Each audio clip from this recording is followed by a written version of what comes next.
Hi students, welcome to Bosco Campus Vision. This is Asha SP from PG Department of Commerce. അപ്പോൾ നമ്മുടെ ഏഴാമത്തെ ക്വസ്റ്റ്യനിലേക്കാണ് എത്തി നിൽക്കുന്നത് regarding assessment of individuals or computation of total income of individuals. So we are on the 79th lecture of income tax assessment 1. So let's look into the question. നമ്മുടെ question ഇങ്ങനെയാണ്. Mr. Hassan, a government employee working in Ernakulam, gives the following details.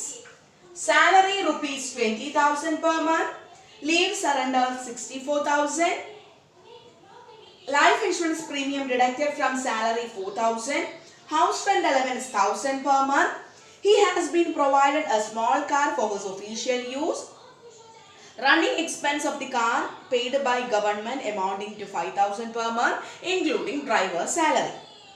Interest on savings account with a cooperative bank 4,000. Interest on national plan certificate 2,000.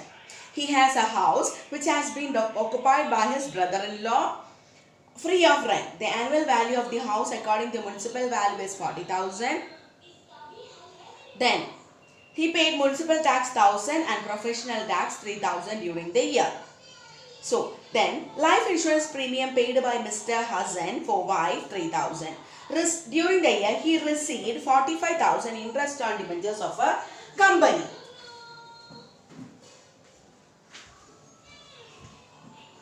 So നമ്മുടെ question ഇങ്ങനെയാണ്. So ഇവിടെ നമ്മൾ ആദ്യം നോക്കുന്നത് എന്താണ് നമുക്ക് കണ്ടുപിടിക്കേണ്ടത്. We have to compute the total income of Mr. Hassan. So we have to write the heading computation of total income of Mr. Hassan for the assessment year 2020-21. അപ്പോൾ നമ്മൾ ആ ഹെഡിങ് എഴുതിയതിന് ശേഷം നമ്മൾ പിന്നെ നോക്കേണ്ടത് എന്താണ്, എത്ര ഹെഡ്സ് ഓഫ് ഇൻകം ഉണ്ട് ഇവിടെ. ഇതിൽ പറഞ്ഞിരിക്കുന്ന ആദ്യത്തെ 6 ഐറ്റം വരുന്നത് ഇൻകം ഫ്രം സാലറിയിലാണ്. ദെൻ 7ഉം 8ഉം വരുന്നത് ഇൻകം ഫ്രം അതർ സോഴ്സിലും 9ാമത്തെ ഐറ്റം വരുന്നത് ഇൻകം ഫ്രം ഹൗസ് പ്രോപ്പർട്ടിയിലുമാണ്. സോ നമുക്ക് ഓരോന്നും എഴുതാം. ആദ്യം first part of the question deals with computation of income from salary. So income from salary നമുക്ക് ചെയ്യുന്നത് കൊണ്ട് നമുക്ക് എന്താണ് കുറേ ഐറ്റംസ്, സാലറിയിലുള്ള കുറേ ഐറ്റംസ് നമുക്ക് ഒന്നും കൂടെ പഠിക്കാൻ പറ്റും. ഓക്കെ, സോ ആദ്യം നമ്മൾ എഴുതി income from salary. So salary 20,000 into 12, 2,40,000. Leave surrender, it is also included under the head income from salary 64,000. Entertainment allowance ഉണ്ട് 8,000. Then life insurance premium deducted from salary. അപ്പോൾ അത് ഡിഡക്ഷനിലാണ് വരുന്നത്. അത് എഴുതിക്കോ 80C. അവിടെ ഹൈഫൺ ഇട്ടിട്ട് നിങ്ങൾ എഴുതിക്കോ 80C. Then house rent allowance ആണ് നിൽക്കണ്ടേ. He has been provided with a small car for his official purpose. മക്കളെ വാല്യുവേഷൻ ഓഫ് മോട്ടോർ കാർ വന്നു കഴിയുമ്പോൾ കാർ ഒഫീഷ്യൽ പർപ്പസ് ആണ് യൂസ് ചെയ്തതെന്ന് പറഞ്ഞാൽ നമ്മൾ വേറെ ഒന്നും നോക്കണ്ട, nothing is taxable.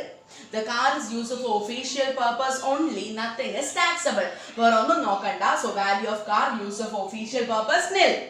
Then house rent allowance rupees 1,000 per month.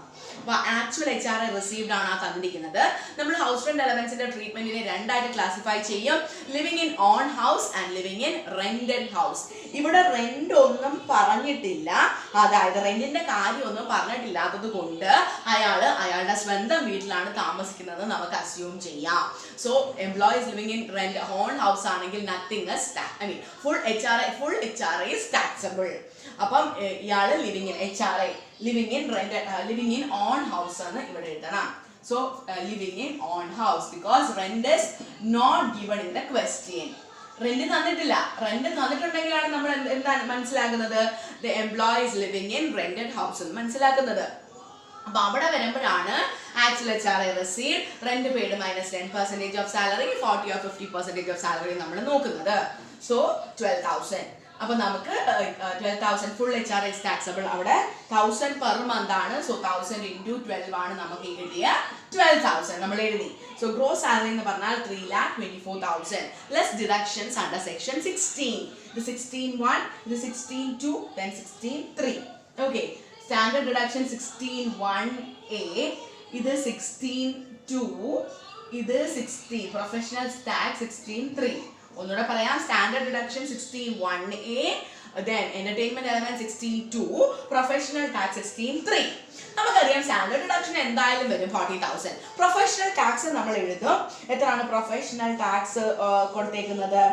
Professional ടാക്സിന്റെ amount 3000 ആണ്. അതായത് 9ാമത്തെ പോയിന്റിൽ പറഞ്ഞിട്ടുണ്ട് 3000. ദെൻ നമ്മൾ നോർമൽ കേസിൽ എന്റർടൈൻമെന്റ് അലവൻസ് ഇവിടെ എടുക്കാറില്ല. ബട്ട് ഇവിടെ എന്തുകൊണ്ട് എടുത്തു? Because he is a government employee. Government എംപ്ലോയീസിനാണ് എന്റർടൈൻമെന്റ് അലവൻസിന് ഡിഡക്ഷൻ കിട്ടുന്നത്. സോ അതിന്റെ കാൽക്കുലേഷൻ ഇതാണ്. ആക്ച്വൽ എന്റർടൈൻമെന്റ് അലവൻസ് എത്രയാണ്? Actual entertainment allowance 5000.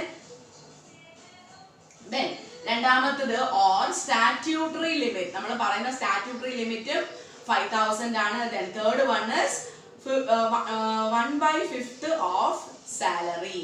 ഓക്കെ, ഇതിൽ ഏതാണോ ചെറുത് അതിനാണ് ഡിഡക്ഷൻ കിട്ടുന്നത്. സോ 2,40,000 1/5. ഇത് രണ്ടും സെയിം. അപ്പൊ ഏറ്റവും ചെറുത് ഇത് രണ്ടും സെയിം എമൗണ്ട് ആയതുകൊണ്ട് നമ്മൾ ഈ ആക്ച്വൽ എന്റർടൈൻമെന്റ് അലവൻസ് ഇപ്പം ഇതിൽ 3 കമ്പ്യൂട്ട് ചെയ്യുമ്പോൾ ഏതാണോ ചെറുത് അതിനാണ് ഡിഡക്ഷൻ കിട്ടുന്നത്. നിങ്ങൾക്ക് ഇത് വർക്കിംഗ് നോട്ടിൽ എഴുതി വെക്കാം. Computation of entertainment allowance. Actual entertainment allowance received 5000. Statutory limit ആണ് ST ഞാൻ എഴുതിയിരിക്കുന്നത്.